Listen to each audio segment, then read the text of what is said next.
wallaggaa sabuntu siin fedha kootu Koosi dhibbata garaan kee maal fedha laata Shaambuu mohorroo naqamte eessa biqilte Fuute qalbii goona keessa maaliif fakkaate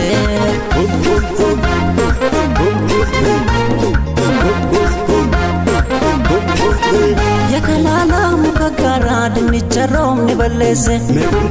Kiyya garaan siif na aara Naaf himee bakka geesse Wallaggarraan garam laata biyya marseen si barbaada Mee wal argaa yoomi laata Halkan guyyaa suma yaada Uftan doodee bahee dugdaan maramee ciise Jalalti kee hama hundaan nama lagsiise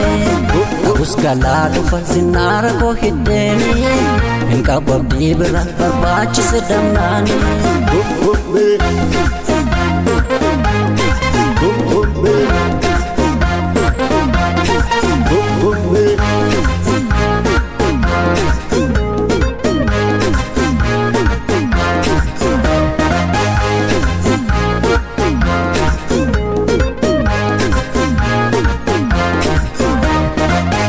Wallaggaa sabuntu siin fedha kootu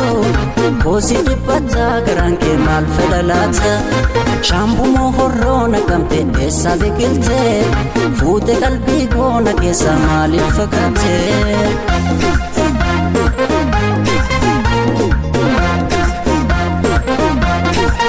Naanna dhibaa yoo silaalu waa'een bareedina keeti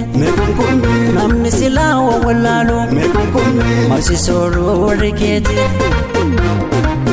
Si filadhee hunda keessaa kan hin dhuunfamne hin dulloomne Galma qabdaatina keessa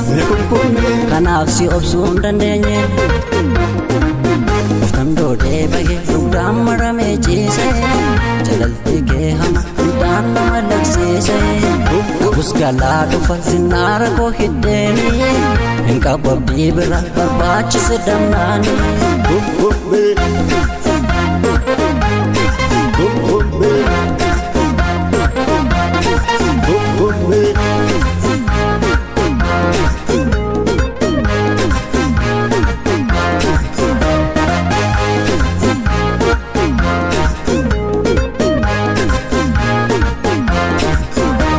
Hidhaa jalala keeti Halkan guyyaa tayuu gubaama yaada keeti Asiif achis dabe wallaale an waanallee Si obsuun dadhabe taa'ee ka'u deemullee Yaaduma keetu na waadaa dhufa nafuu sin barbaada Si dhuunfatee golonnee ko Suma taatee imaltuun ko